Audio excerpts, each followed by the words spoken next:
BNP চেয়ারপারসনের কার্যালয়ে আমিরে জামাত বাংলাদেশ জামাত ইসলামীর আমির ডাক্তার শফিকুর রহমান গিয়েছেন। সেখানে এক বিরল ঘটনা ঘটে গেছে, তাৎপর্যপূর্ণ ঘটনা ঘটে গেছে। সামনে আপনারা এটা দেখবেন। আমিরে জামাত বাংলাদেশ জামাত ইসলামীর আমির ডাক্তার শফিকুর রহমান তারেক রহমানের কাছে গিয়েছেন তাকে শোক জানাতে। শোক বইতে আগেই স্বাক্ষর করা হয়েছে, জাস্ট পারিবারিকভাবে তাকে সমবেদনা এবং শোক জানাতে গিয়েছেন ডাক্তার শফিকুর রহমান। এটা খালেদা জিয়া কেন্দ্রিক শোকের দিক, কিন্তু আমি এখানে আলোচনা করব পলিটিক্যাল দিক। এই বৈঠকে ঐক্যের বার্তা, বিরাট ঐক্য, নজিরবিহীন ঐক্য, সেই বার্তা আমরা দেখতে পাচ্ছি, ইঙ্গিত, এবং সামনে এর ফলাফল আপনারা দেখবেন কি সেটা।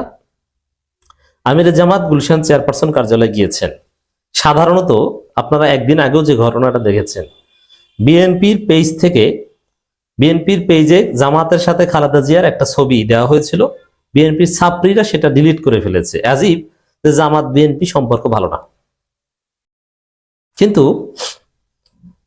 আমিরে জামাত আজকে তারেক রহমানের সাথে সাক্ষাৎ করতে গিয়েছেন। এটার ছবি তুলে জামাতের আগে, জামাত তাদের পেজে কিংবা প্রেস রিলিজ পাঠানোর আগে বিএনপি তাদের পেজে প্রচার করেছে। এটার রাজনীতি আছে, রহস্য আছে। আমিরে জামাত বের হয়ে সাংবাদিকদের সাথে আলাপকালে কিছু টাচ দিয়েছেন এবং আমি ভালোভাবে জেনে বলছি। আপনারা আশ্চর্য হবেন যে কি ঘটতে যাচ্ছে। যে নির্বাচন হবে, কম্পিটিশন হবে, জামাত ক্ষমতায় বিএনপি বিরোধী দলে, অথবা বিএনপি ক্ষমতায় বিএনপি বিরোধী দলে, জামাত বিরোধী দলে। তারপরে জামাত ক্ষমতা আসলে বিএনপি চাপে থাকবে, আর বিএনপি ক্ষমতা আসলে জামাতকে পিটিয়ে দেশ ছাড়া করা হবে। এটা না, ঘটনা এটা না। ঘটনা কি ঘটতে যাচ্ছে জানেন? বিএনপি জামাত কেউ বিরোধী দল থাকবে না, দুই দল মিলে জাতীয় সরকার গঠন করবে। আমিরে জামাত এই প্রস্তাব দিয়েছেন, তারেক রহমান অনেকটা রাজি হয়েছে। কারণ কি? তারেক রহমান জানেন যে এককভাবে চলা, জিতা এবং দেশ চালানো তার পক্ষে সম্ভব হবে না। আমিরে জামাতও জানেন যে বিএনপিকে বিরোধী দল রেখে দেশ চালানো মনে হয় কঠিন হবে।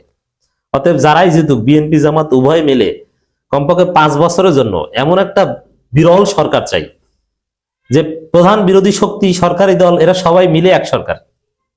এর মানে জামাত বিএনপি মিলে জাতীয় সরকার গঠন করবে, এরকম একটা প্রাথমিক আলোচনা হয়েছে। সেটা হবে একটা বিরল দৃষ্টান্ত।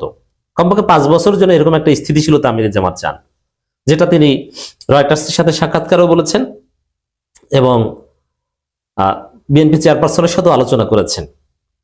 তো এটা কিন্তু আসলে অসাধারণ ঘটনা, ব্যতিক্রমী ঘটনা। তো দর্শক, এই জায়গায় যথেষ্ট অগ্রগতি হয়েছে। আর বিএনপি এতে রাজি হতে বাধ্য। বিএনপি যদি দেখতো যে এককভাবে তাদের পক্ষে ক্ষমতা আসা সম্ভব, তারা আগের মতো নিরঙ্কুশ সংখ্যাগরিষ্ঠতা নিয়ে ক্ষমতা আসবে, তাহলে তো জামাতকে এই পিঠে পিঠে রাস্তায় রাখতো। কিন্তু এখন বিএনপি দেখছে যে তাদের পক্ষে নির্বাচনে জেতা সম্ভব নয়, অতএব বিরোধী দলে গেলেও অবস্থা খারাপ, দেশে একটা একটা অস্থিরতা লেগেই থাকবে। তার চাইতে বরং বিএনপি জামাত উভয় মিলে আমরা 5 বছর চালাই, তারপরে আমরা একটা সরকারি দল আর একটা বিরোধী দল হই, কিন্তু 5 বছর আমরা স্থিতিশীল ভাবে চালাই। জামাতের থিওরি এটা, তারেক রহমান কিছুটা রাজি। অতএব এই বিরল ঘটনা ঘটতে যাচ্ছে, এটা অসাধারণ ঘটনা। তো দর্শক, আমিরে জামাত এই দিকে ইঙ্গিত করেছেন এবং রয়টার্সের সাথে সাক্ষাৎকারও সেদিকে ইঙ্গিত করেছে। এছাড়া এটা মূলত যদি এ ধরনের ঘটনা ঘটে, তাহলে এটা কিভাবে কি ঘটছে তার একটা ট্রেস আমি দিই। তার আগে বলি, এই যে একটা প্রশ্ন রাজনীতিতে খুব আলোচিত হচ্ছে, এটার জবাবও দিয়ে দিই, এটা নিয়ে আলাদা আলোচনা করবো ডিটেলস। ফাহাম আব্দুল সালামের একটা ভিডিও, জামাই কোটার বুদ্ধিজীবী, তার একটা ভিডিও ভাইরাল হয়েছে। কি? যে জামাত ক্ষমতা আসলে অর্থমন্ত্রী কি হবে? আচ্ছা, এটার জবাব আমি দিই। জামাত ক্ষমতা আসলে অর্থমন্ত্রী হবে মির্জা ফখরুল। খুশি? কেন? জামাত বলছে জাতীয় সরকার গঠন করবে, তারা মির্জা ফখরুলকে বানাবে, শেষ ঝামেলা। হ্যাঁ, বেশি চালাকি করেন ফাহাম আব্দুল সালাম। তো এই প্রস্তাব নিয়েই তো আমিরে জামাত গেছে যে আমরা ক্ষমতা আসলে আপনাকে, আপনাদের অর্থমন্ত্রী, আপনাদের এই সেই ইত্যাদি ইত্যাদি বানাবো, অথবা প্রধানমন্ত্রী তারেক রহমান, রাষ্ট্রপতি ডাক্তার শফিকুর রহমান। রাজি? এরকম বিরল কিছু আমিরে জামাত করবে। একদম স্থিতিশীলতা, কোনো হানাহানি, বিভেদ থাকবে না। একটা সুন্দর বাংলাদেশ, একটা ঐক্যের বাংলাদেশ আমিরে জামাত করতে চান এবং বিএনপি এতে কিছুটা ইতিবাচক বলেই আমিরে জামাতের সাথে সাক্ষাতের খবর জামাতের আগে বিএনপি প্রচার করছে এবং মুহূর্তের মধ্যেই এই নিউজ ভাইরাল। এবং এখানে কোনো হাহারি এক নাই। আসলে রাজনীতি যে কতটা নাটকীয় মুহূর্তের মধ্যেই পরিস্থিতি কিভাবে পরিবর্তন হয়ে যেতে পারে এবং মারাত্মক একটা কন্ট্রাডিক্টরি পরিবেশ থেকে একটা ঐক্যের পরিবেশ তৈরি হতে পারে, এই ঘটনা তার প্রমাণ। আমরা পরিস্থিতি সেদিকে যাচ্ছে বলেই দেখতে পাচ্ছি। তো দর্শক, যদি এরকম একটা বিরল ঘটনা ঘটে যে বিএনপি জামাত মিলে একটা ঐক্যের সরকার, জাতীয় সরকার, বিরোধী দল বলতে কিছু থাকবে না, 5 বছরের জন্য আমরা একটা স্থিতিশীল বাংলাদেশ গড়ার জন্য বাংলাদেশকে ইউরোপ, আমেরিকা, সিঙ্গাপুর, মালয়েশিয়া কিংবা দক্ষিণ কোরিয়ার মতো কিছু বানানোর জন্য আমরা বিরোধী দল মুক্ত একটা বিরল ডেমোক্রেসি চর্চা করব, বিএনপি জামাত মিলেমিশে, কোনো ঝামেলা থাকবে না। এটা আসলে কিন্তু সুন্দর হয়। এর পক্ষে বিপক্ষে অনেক কথা আছে।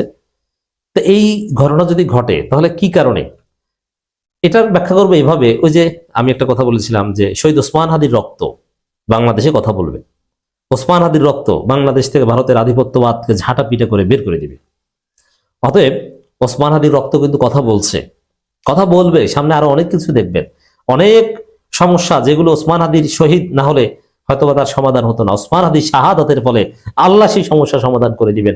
অনেক কিছু অলরেডি ঘটেছে। ঠিক তদ্রুপ খালেদা জিয়ার জীবন দেয়া, খালেদা জি স্বাভাবিকভাবে মৃত্যুবরণ করেছেন, কিন্তু তার মৃত্যুর ফলে হয়তো বা আল্লাহ বাংলাদেশকে এরকম একটা ঐক্যবদ্ধ বাংলাদেশ গড়ে দিবেন।